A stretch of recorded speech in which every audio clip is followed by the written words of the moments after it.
Hey everyone, it's Owen here from Y.S.Tech, and today I'll be doing a video on the performance of the fans that I have tested that you've seen in the previous part 1 and part 2 videos. And I know this is extremely late, but it's mostly because on the last week before I came back for holiday to Indonesia from the USA, which is where I study at, I have been having a lot of tests and also a sudden retake of my placement test, so I really didn't have time there. And when I went home back here to Indonesia, in the first few days I was super busy just like unpacking my stuff and doing stuff and meeting my friends and my family again. And then the next few days I got sick, so I didn't have time, but finally I have time to do it, so here it is. I know I'm late, I'm sorry to every one of you, and also I'm sorry to the sponsors for keeping them waiting for this long. But anyways, here it is now. We'll get on to the testing results, but first I have to show you guys what I did for my testing first. So for my testing, I tested it on my PC, Nero PC, on the rear radiator on my graphics card. So this is where I test the performance of the fans, and I tested it in both push and pull, which I think you'll find the results quite interesting. And in this testing, I also used a thermometer thing to see the air temperature, and what I recorded is the delta T temperature, so the difference between ambient to the GPU core temperature. And what I used to load the GPU is a mining application. And why I chose mining is that because I'm not trying to find the real world usage of the GPU, because real world is kind of just fluctuating all over the place in 3D workloads. I'm just trying to find something super stable to benchmark on, because what we're trying to see here is the difference in performance between the fans, not its real world use case, which will be, if it's better in this testing, then it's going to be better in every other testing, at least like it should be. So that's what I'm doing. So it's delta T. So if you see temperatures below 20 or below 30, it's not because the GPU is sitting on idle, it's because it's just the delta T temperature, not the actual GPU temperature.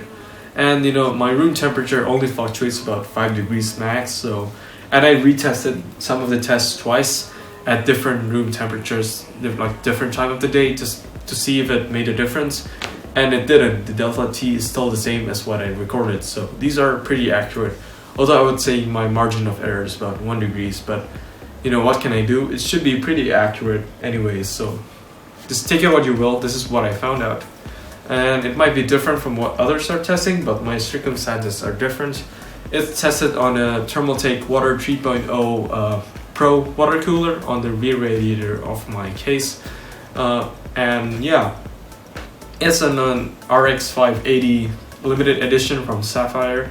It's a Nitro Plus card, so it has all the beefy VRMs and stuff, and I'm overclocking the card to 1500 MHz with a plus 100 millivolt offset, so it's kind of quite high heat output. I think it shows about 180 to, well, it's usually more above 200 on gaming, but it's about just under 200 watts GPU only. At least that's what I see from MSI Afterburner when doing the mining test. So it should be quite high heat output, and it should show us the real stress level, the highest stress level for these fans to endure, to cool off.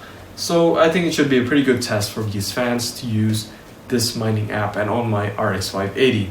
So anyways, let's get onto it, and we'll see.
you can see that don't buy the Armageddon Lich Dagger, it's just terrible on everything. And what you can find out is that on pull, all the fans have like reduced performance, so don't ever run your fans on pull. No matter what anyone say, just run it on push. It's the best way possible. It might get dirty and it might be harder to clean, but it's the best way to use your fans.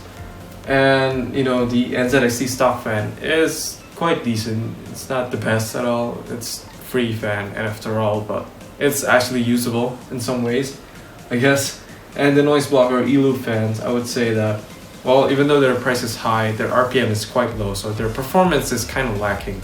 And in the lower RPM, they didn't really surprise me in any kind of way, so I don't really think they're worth the money, in my opinion at least. It's not that surprising for them. I mean, they're good fans, they're high quality and stuff, but it's not that surprising, you know, it didn't surprise me at all. And for the Fractal Design fans, it's quite surprising to me that the HF12 is so close to the HP12, even at maximum fan speed. So I think that Fractal Design should really revise their HP12 fan design, maybe with a different fan blade or a higher RPM, I think. Because being that close to a high airflow fan is kind of embarrassing for a high static pressure fan. But then again, it's not terrible, you know, it's still performing pretty good. And the build quality is pretty good, so I wouldn't say no to buying it, but I wouldn't really say you should buy the HP12 over HF12 because they're quite similar. And in fact, the HF12 might be an advantage because it performs better at lower RPM. Now for the Reeven fans, you can see that the Coldwing that you've seen before performs better at maximum speed than the Kiran. Although the Kiran, being an RGB fan, I think is also quite satisfactory in performance, you know, especially compared to the Armageddon fan, which is a crappy RGB fan that didn't perform well at all. So I think the Reeven Kiran is actually quite a good fan, especially for like an aesthetics focused fan, especially being quite around in the middle of the pack in performance. I think that's quite alright, especially considering the cheap price of it.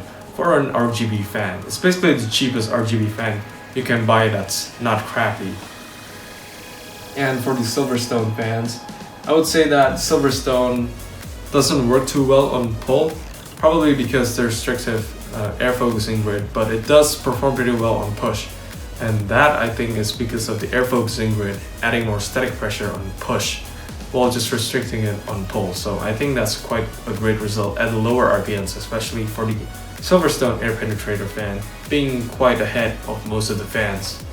Now for the, I guess, the Scythe Slipstream and also Sky Gentle Typhoon fans, the Scythe Slipstream actually performs pretty good for a high airflow fan, being kind of like in the middle and kind of a bit higher, even at maximum RPM, and it also performs quite close to the top at the lower RPMs.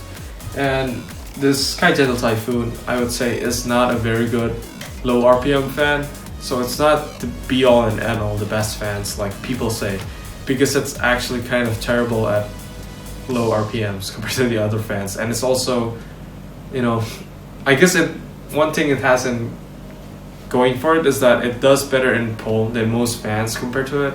So if you want to run your fans in pull and absolutely have to, I guess the Sky Gentle Typhoon is a good choice.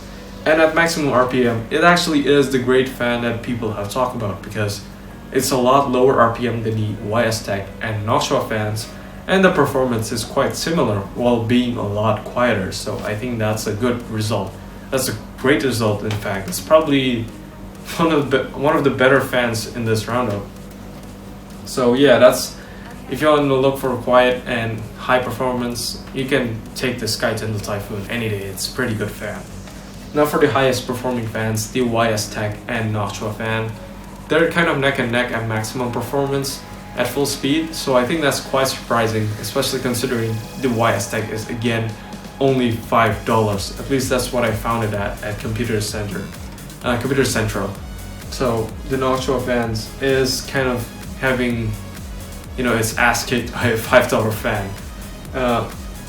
But at lower RPMs, the Noctua is pulling ahead of the Y.S.Tech fan, and it's always basically near at the top, like the second or first for Noctua, even at lower RPM. So if you want a fan that performs everywhere in the performance range, I would say that the Noctua is a great choice.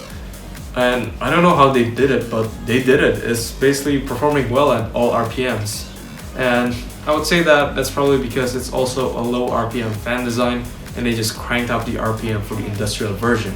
So it's not that optimized at full speed because it's the noisiest fan of the bunch, at least perceptibly to me, if you see in part 2, because it kind of has a high-pitched whine, although it's not that annoying, at least to me. Maybe I'm just used to it, but I don't feel it's an annoying sound, unlike the Corsair fan, which, the performance is quite competitive to the other fans, at least at maximum speed and like on push, where on pull it doesn't really do too well.